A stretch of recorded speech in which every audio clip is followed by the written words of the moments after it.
Tife Tanimomo. Our top stories.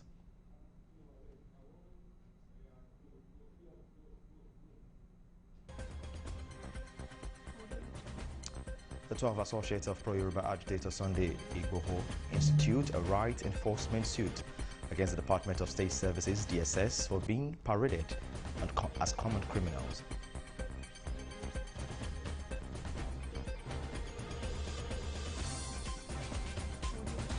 Plus on the news tonight, the National Drug Law Enforcement Agency, NDLEA, reveals the seizure of a large quantity of Captagon, a deadly substance allegedly produced and sold by ISIS, who have also been linked to ISWAP.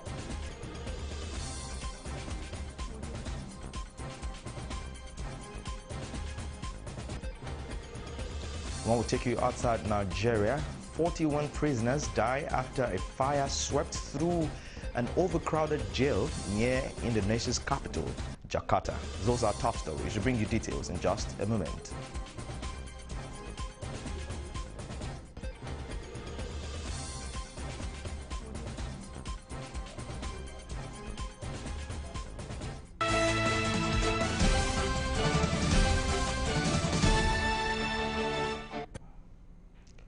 Once again, a very warm welcome to you, our esteemed viewers here in Nigeria, West Africa, and across the globe.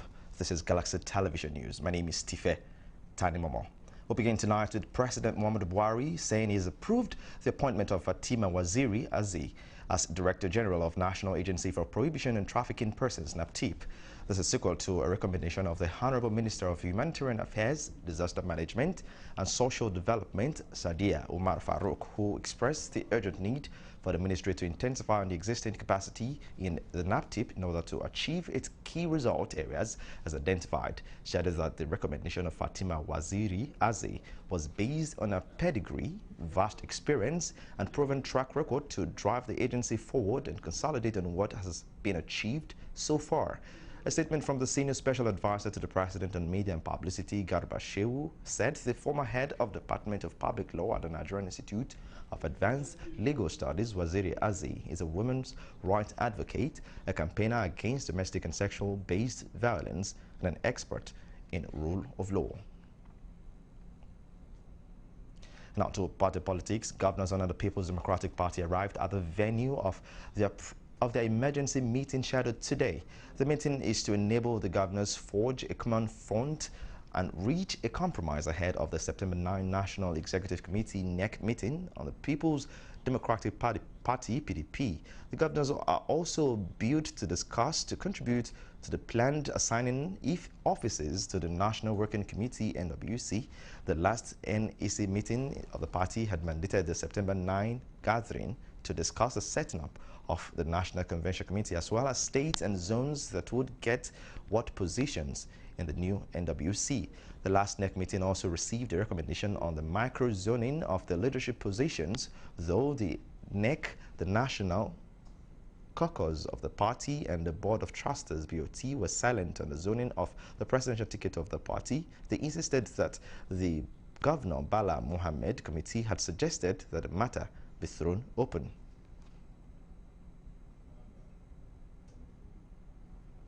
And now to our trending story, the 12 associates of pro-Yoruba agitator Sunday Adeyemo, also known as Igboho, have instituted a rights enforcement suit against the Department of State Services, DSS, for being paraded on the media as common criminals. The main highlight of the case at the Federal High Court in Abuja Wednesday is that the said case file had been stolen from the former member of the DSS legal team. This has ultimately prompted an adjournment at the instance of the DSS lawyer.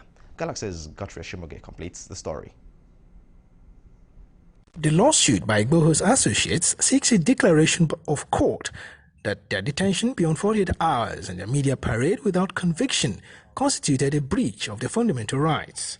All 12 applicants are also seeking an order of perpetual injunction restraining the DSS from interfering with their personal liberty and freedom of expression. They, through their lawyers, therefore prayed for an order granting the sum of 100 million naira for aggravated and exemplary damages against the DSS for what they term serial breach of their constitutional rights. So before you can now present a person to the media that the person is a criminal, he must have been convicted by the court. So it's now becoming a new normal in our system now that whenever any law enforcement agency arrests someone, they will be paraded, thereby destroying their image before the public.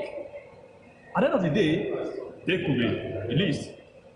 How many people will they go back to that they are no longer criminals? Oh, we actually want 100 million from DSS, and that's in respect to their fundamental human rights breach. Yes, 100 million, and I think they even deserve more. So, you know, I mean, my colleagues here can attest to that. DSS lawyer at the court proceedings told Justice Obiora Egwuatu that his case file was stolen from a colleague meant to bring it to court Wednesday. Ido Awu told the court that this particular colleague on Tuesday boarded a vehicle belonging to criminal elements known as One Chance, to whom she lost her personal belongings and the case file. Meanwhile, with the annual recess of the High Court now drawing to a close, Justice Egwuatu thereby ruled that the file of the fundamental rights lawsuit before the court be returned to the registry for reassignment to the regular court. Godfrey Eshemoge, Galaxy News, Abuja.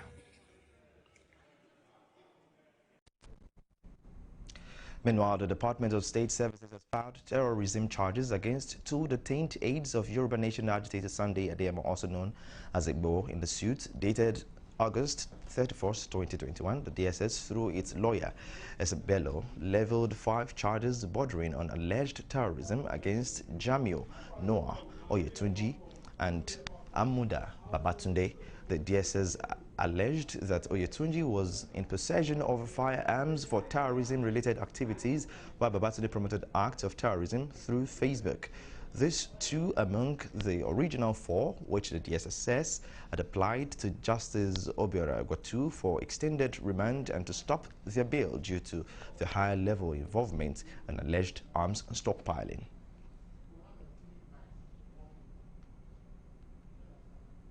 And now to drug-related matters, the National Drug Law Enforcement Agency, NDLEA, has revealed the seizure of a large quantity of Captagon, a deadly substance allegedly produced and sold by ISIS, who have been linked to ISWAP. The NDLEA chairman, Brigadier General Mohammed Buba Marwa, retired, reveals that the agency received an intel from the international partners on the shipment of the illicit narcotics from the Middle East through the Apapa Port. Glasses Kelly Egiga reports that the NDLEA chairman, while discussing the tablets of drug weighing 3.2 kilograms, was found deeply concealed in one of the coils inside marble polishing machines. He adds that the street value is about $11.3 million, which is almost 6 billion naira at $25 per tablet. He also speaks on the dangers of the substance. The purpose of the briefing today is to update you all on a very, very important seizure of one of the most dangerous, obnoxious, one of the worst pills, stimulant pills, called Captagon. This is the same class of pills that was administered to German forces in the outbreak of World War II in the second half of 1939, when they invaded Poland and subsequently the Low Countries of Europe and ultimately France in May 1940.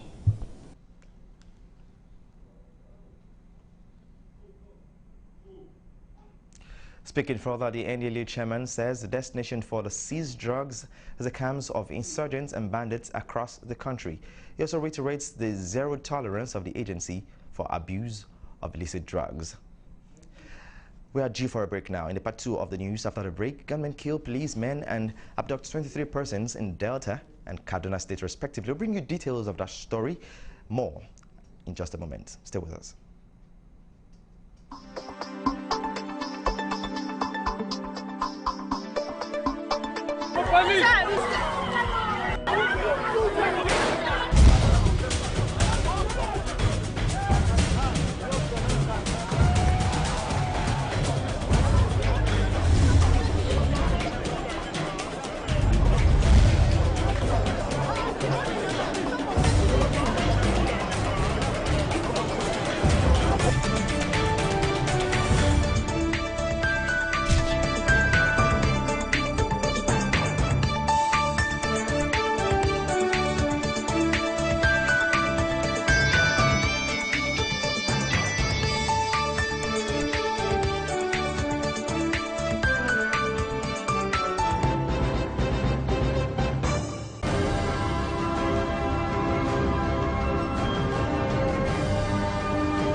Welcome back to the news on Galaxy Television. Now for more updates and latest news, visit our website at www.galaxytvonline.com or subscribe to our YouTube channel at youtube.com/Galaxy TV Nigeria. You can follow and interact with us on our Facebook page, of which we are live there on Facebook at facebook.com/Galaxy TV. Don't forget to follow and tag us on our Instagram page at official Galaxy TV. You can also avail our eyewitness feature via WhatsApp. If you have breaking news around there, simply share a story by sending short clips or videos of the news on 0818-6666-669. Our social media platforms are user-friendly. You can always accommodate your live updates and comments. And now to security-related stories. 3 policemen attached to the Umutu police station in Okwane local government area of Delta State have been killed by unknown gunmen. The incident occurred at a checkpoint along the Obeti Oliogo Road, where the late policemen stationed their Toyota Sienna patrol bus, which was set ablaze after they were gunned down. When contacted, the Delta police spokesperson Edafe Bright confirmed the incident, saying 3 policemen died in the attack and efforts are ongoing to arrest the fleeing gunmen. This is the second time in 6 months policemen will be attacked in Umutu, with the first setting ablaze of the police station and killing of an assistant superintendent of police.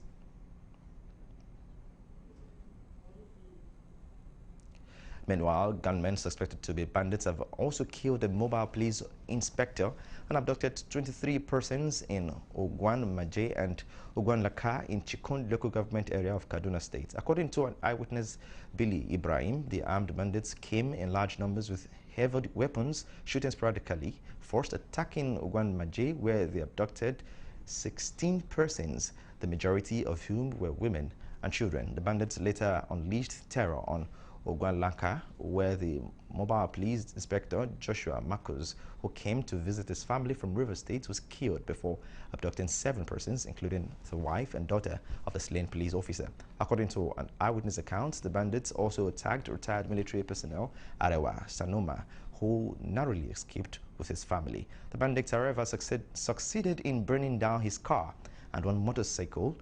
The body of the police inspector had been deposited at the St. Gerald mortuary. The Kaduna State Police Command is yet to confirm the report. And now to other matters, Oyo State Command of the Nigerian Security and Civil Defense Corps has commenced forensic evaluation for arms-bearing personnel in the state. The State Commandant of the Corps, Adaralewa Michael, was speaking in the opening session of the forensic evaluation training for 1,550 armed-bearing personnel, said the evaluation became necessary to ensure that armed-bearing personnel are well-behaved and disciplined wherever they are on duty and when relating with the members of the public. Dr. Olawale Folarin, who represented Dr. Terso Sepera from the Forensic and Behavioral Unit of National Headquarters of the Nigerian Security and Civil Defense Corps, stated that psychological profiling and forensic evaluation of the arms-bearing personnel would assess the type of personnel NSCDC is working with in terms of intelligence quotient for them to deliver effectively their responsibilities assigned to them. Now, analysts have reacted to the proposed banning of open grazing in Katsina State by the Governor Aminu Masari. Masari had hinted that his administration is considering banning open grazing in the state. Masari, who spoke during an interview on a TV program Monday, faulted the movement of herders from one part of the country to another. He explained that before the state could create a law banning the open grazing of livestock, the government would make provisions to house the animals. Femi Emmanuel, was speaking on his part with Galaxy's Solomon Ofem, opined that some of the northern governors are beginning to realize the difference between politics and reality. Nigeria, we love to look at things from 2 lenses, region and religion, and that has been our problem. So, irrespective of how hard the solution or how simple the solution to our problem is, we have people that will look at it from those 2 lenses. And once we look at it from those 2 lenses, it affects the political will to actually take a step. But I'm happy that the Katsina State Governor has looked at it not from those two lenses we mentioned earlier, and this is high time they begin to, in fact, he said more statements like, in fact, those killer herdsmen are actually from his tribe. He mentioned tribe and was very categorical in his statement. Going forward, Nigerians, politicians should not look at things from those 2 points of view, ethnic, religion or region. We should look at our problems and solve them. Now, when we identify our problems, it should help us prune down and embrace reality, not like embracing a thief because he's from our region and castigating a supposedly saint because he's from another region. Masari's comment comes 4 months after the Southern Governors Forum announced a ban on open grazing of the cattle across states in the region. The governors instructed states in the region to enact anti-open grazing laws in their domain to curb incessant clashes between herders and farmers. And now in Rivers State, pensioners in that state on Wednesday protested over the non-payment of their gratuities and 10 years pension arrears. The retirees who were seen in front of the state secretariat and government house in Port Harcourt were singing solidarity songs with placards of different inscriptions exclaiming the hardship that faced since 2012 till date. They stressed that over 300 pensioners have lost their lives as a result of government non-compliance with its side of the tri-party agreement reached. The state government representative was yet to address the pensioners as at the time of filing this report.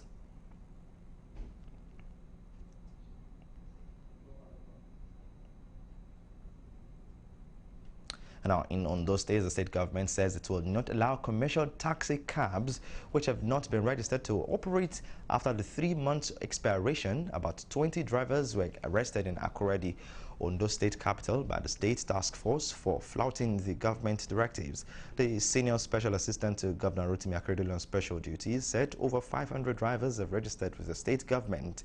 It says the move is designed to guarantee people's safety and security. According to him, no driver without valid driver's license will be allowed to operate in the state. Our correspondent Shegun Falomo, who witnessed the incident, reports that some of the arrested drivers complained of the rush and crowded venue for the registration. The driver pleaded with the state government to give them more time to complete the registration processes. If you go to town now, you see that over 500 of them have complied. This is the 4th month. This is the 4th month. So when do they suggest that we should start enforcement? Until when they start to kill our people? No, things are not done that way, sir. We gave them 3 months. We extended it another 2 weeks. This is the end of the 4th month. So what do they expect? Now give us an automatic 3 months to do this thing. It's enough for us, but now for the people of Tainsi, throughout our Akure, all those states, we apologize to our governor to give us more automatic a month. Now that they are now using with task force now coming out to operate, what my indulgence now to the governor is this, that they should please give us, to me, since I'm told now, this week I'm going to take a step on it because I don't like, as you can see me, I don't like anything that will bring insult.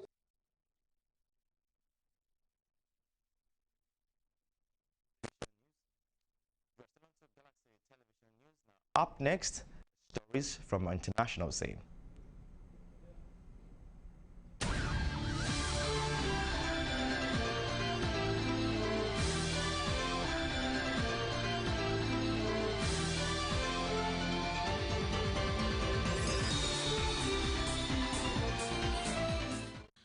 Welcome to news from the international scene.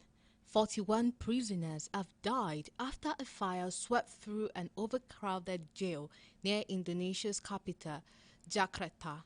The blaze of Tangerang prison broke out on Wednesday as most of the inmates slept. Guards unlocked some cells but had to leave as the fire raged. There were 122 inmates staying in the worst-affected Block C, far more than 40% capacity. 2 foreign victim inmates from Portugal and South Africa are among the dead. Indonesia's Minister of Law and Human Rights, Yasona Lawli, said in a press conference that the embassies of the respective countries have been informed. 8 people were seriously injured and dozens more had minor injuries, he said. Television footage showed thick smoke billowing from the prison complex as the fire raged. It started at about 1:45 a.m. local time and was put just over an hour later. Mr. Yasona told a press conference the fire spread quickly and there was no time to open some cells. When the guards found out, the fire had already spread, and that's where they found the victims. It said that an electrical short circuit was thought to have caused the blaze. Although this was still being investigated, the jail was built in 1972 and its electrical system had not been updated since then, he said. The block mainly housed inmates held for drug-related offences. Of the victims, one was reported to be a murder convict, another had been found guilty of terrorism, and the rest were in prison for crimes involving drugs. Only 15 guards were on duty for the entire building, which housed 2,000 inmates, a far higher number than its intended 600% capacity. Prison overcapacity is a persistent problem in Indonesian jails.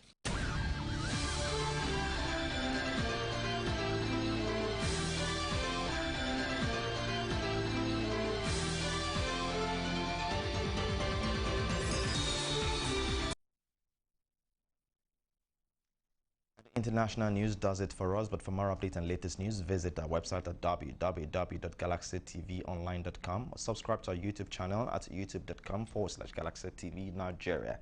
You can follow and interact with us on our Facebook page at facebook.com/GalaxyTV. Don't forget to follow and tag us on our Instagram page at official Galaxy TV. You can also avail our eyewitness feature via WhatsApp. If you have breaking news around you, simply share your story by sending short clips or videos of the news on 0818 666 669. Our social media platforms are user-friendly. You can always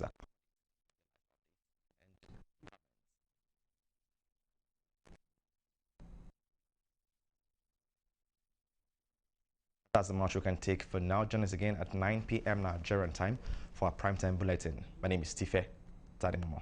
Good evening.